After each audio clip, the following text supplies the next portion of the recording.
العاشرة مساء بتوقيت أسمر المحل أينما كنتم أيها السادة والسيدات من الفضائية الإثرية، نحييكم ونقدم لحضراتكم نشرة أخبار هذا المساء. استهلوا معكم أنا عبد الله محمد علي بالعناوين.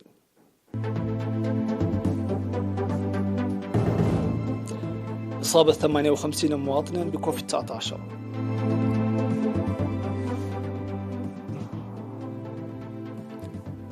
المجلس المركزي للكونفدرالية الوطنية للعمال يعقد اجتماعه الدوري. تدريب المرأة في إقليم جنوب البحر الأحمر. لافروف وبلينكن يتمسكان بمواقفهما في لقائهما بجنيف. مناورات بحرية مشتركة بين إيران وروسيا والصين في المحيط الهادي. مصر 11 جنديا في هجوم على مقر للجيش العراقي شمال بغداد. أهلا بكم إلى التفاصيل. أعلنت وزارة الصحة أن الفحوصات التي أجريت اليوم السبت في مراكز الفحص والعزل في أقاليم الأوسط جنوب البحر الأحمر والقاشبركة أظهرت إصابة 58 مواطنا بكوفيد 19، وظهرت 52 إصابة في الإقليم الأوسط، واحدة في مركز العزل و51 في مراكز الفحص، منها من أخرية وعداق حمص وقجرت وقدايف وسنبل وعداء بيتو، ومصابون قادمون من مندفرة ودبروة وعدقيح وكرن وقلب وعتك ليزان وبارنتو، و4 إصابات في عصب بإقليم جنوب البحر الأحمر، وإصابتان في تسني بإقليم القاشبركة. في غضون ذلك شفي 27 مريضا، 23 من الإقليم الأوسط و4 من إقليم جنوب البحر الأحمر، وتوفيت مريضة كورونا من الإقليم الأوسط تبلغ من العمر 99 عاما. بهذا بلغ عدد المصابين بكوفيد 19 في البلاد حتى الآن 9250، شفي منهم 8655، وتوفي 91 مريضا، فيما لا يزال 504 من المرضى يتلقون العلاج بالمستشفيات. وزارة الصحة 22 من يناير 2022.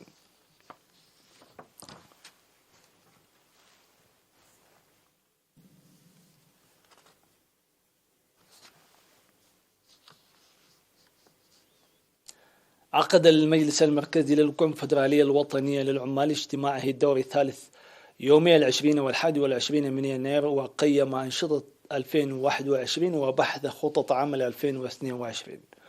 وأوضح رئيس الكونفدرالية الوطنية للعمال السيد تخست بايري في التقرير الذي قدمه أن جهود تبذل لتوسيع التنظيم وضعا في الاعتبار الشباب العاملين في المؤسسات العامة وشبه العامة.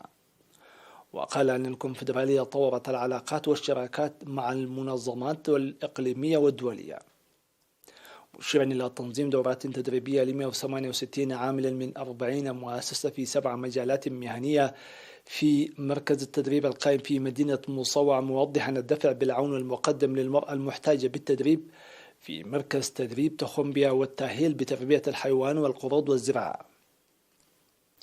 وبحث المجلس المركزي للكونفدرالية الوطنية للعمال برامج عمل خطة عام 2022 في أقسام الكونفدرالية والأقاليم، وناقش سبل تقديم التدريب المهني للعمال لرفع إنتاجيتهم وتحسين معيشتهم، إلى جانب التأطير والتنظيم في فرص العمل الجديدة الموجودة في مجالات التعدين والزراعة والثروة البحرية والبناء. وقدم نائب رئيس الكونفدرالية تقريرا في الاجتماع عن 10 سنوات من التشجير، حيث قام أعضاء المجلس بزيارة منطقة مايحوت التي قام فيها العمل بالتشجير في مساحة 50 هكتار.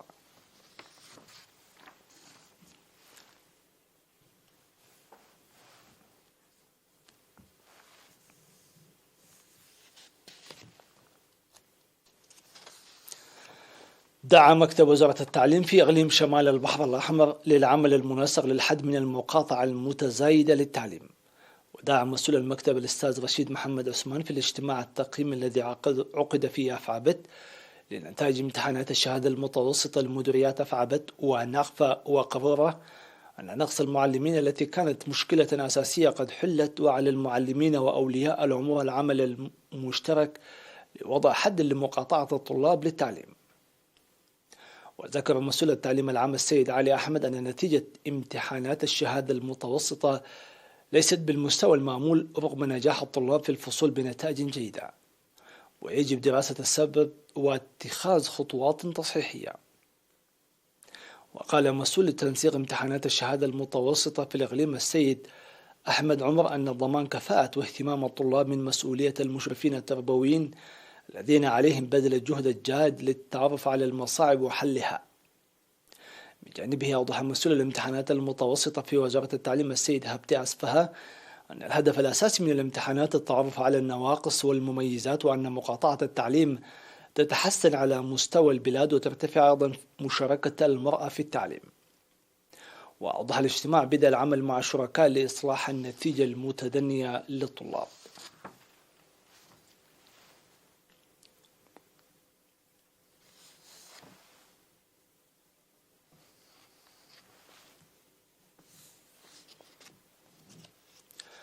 عقد فرع الاتحاد الوطني للمرأة في مديرية كرن مؤتمره الخامس يوم 18 من يناير وقيم أنشطته. وأفاد التقرير المقدم تنفيذ أنشطة تمثلت في تقوية تأطير المرأة ومكافحة العادات الضارة وتعزيز صحة الأم والطفل والإنجاب الصحي وتقوية مشاركة ووعي المرأة في المجالات كافة. وأوضحت مسؤولة الفرع السيدة فقرة سناي تنظيم الدورات التدريبية لتمكين المرأة وتشجيع طالبات المرحلة الثانوية المتفوقات وتقديم دعم بقيمة 80,000 نقفة لمريضات الناسور في مندفع. وانتخب المؤتمر هيئة إدارية جديدة ل3 سنوات داعيا لتقوية المشاركة الشعبية لمكافحة ختان الإناث وزواج القاصرات. ودعت مدير مدينة كرن بالإنابة السيدة للتنقس أبرها للعمل الجاد لتنظيم المرأة في كل القطاعات الاجتماعية عامة والمرأة الشابة والمتعلمة خاصة لمساواة كاملة. وحثت مسؤولة فرع الاتحاد الوطني للمرأة في إقليم عسب السيدة أمنة حسن فرع كرن توظيف قدراته والتعاون مع شركاء للدفع بالمميزات وحل النواقص والتحديات.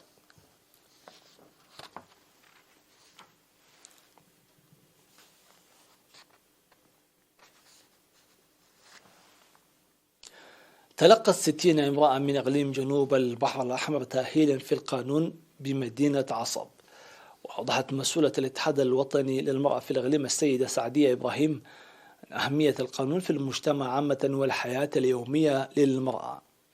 وقال حاكم إقليم جنوب البحر الأحمر السفير محمد سعيد مانتاي أن معرفة المرأة بالقانون يساعد حياتها، مشيدا بتنظيم الاتحاد للتأهيل.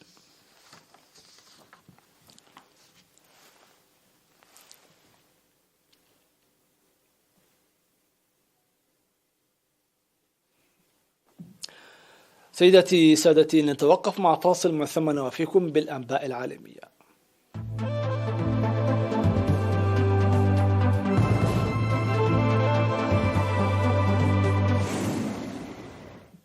أهلا بكم من جديد.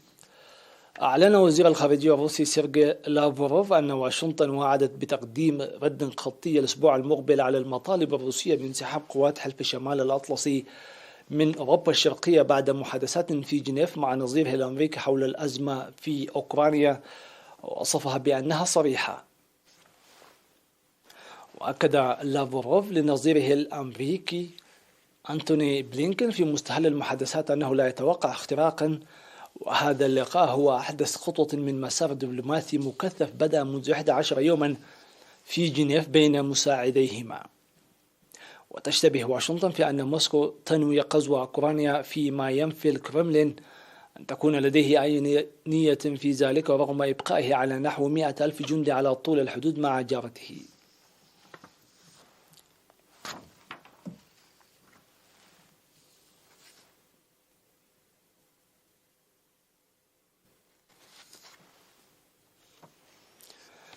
أعلن مسؤول في البحرية الإيرانية أن إيران وروسيا والصين بدأت مناورات بحرية مشتركة تتواصل ل3 أيام في المحيط الهندي، وتهدف بشكل خاص إلى تعزيز الأمن المشترك. وقالت الوكالة أن وحدات بحرية وجوية تابعة للقوات البحرية الإيرانية والصينية والروسية تشارك في المناورات التي تحمل اسم حزام الأمن البحري 2022. ونقلت الوكالة عن المتحدث باسم المناورات مصطفى تاج الديني أن المناورات تجري في منطقة على مساحة 17 ألف كيلومتر مربع، مشيرا إلى أن القوى البحرية التابعة للحرس الثوري الإيراني تشارك فيها أيضا.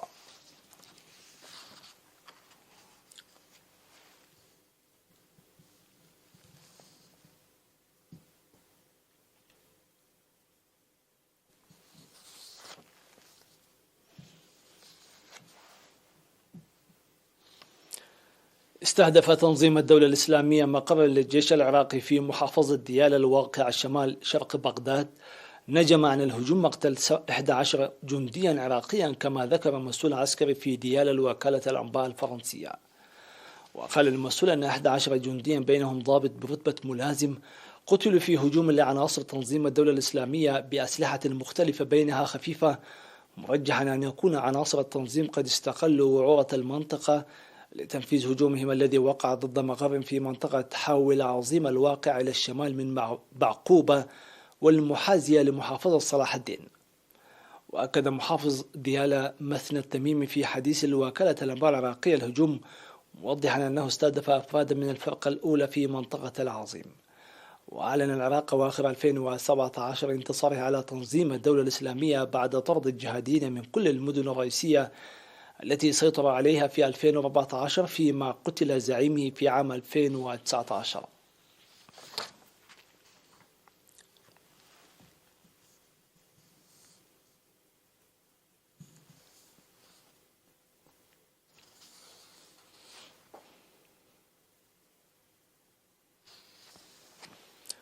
خلف انفجار كبير قرب قانا 17 قتيلا وما لا يقل عن 59 مصابا، بعضهم في حالة حرجة. ودمر الانفجار جزءا من مدينة أبياتسي على بعد نحو 300 كيلومتر قرب العاصمة أكرا.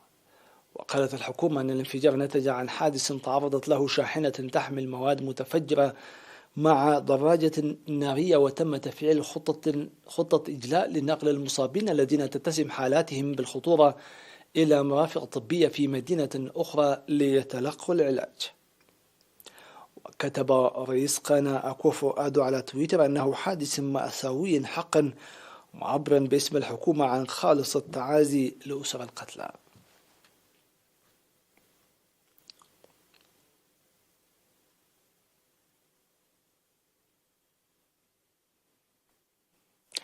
في الختام نذكركم بأبرز العناوين.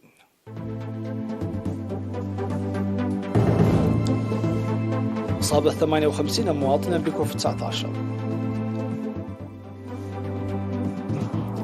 المجلس المركزي للكونفدرالية الوطنية للعمال يعقد اجتماعه الدوري. تدريب المرأة في إقليم جنوب البحر الأحمر.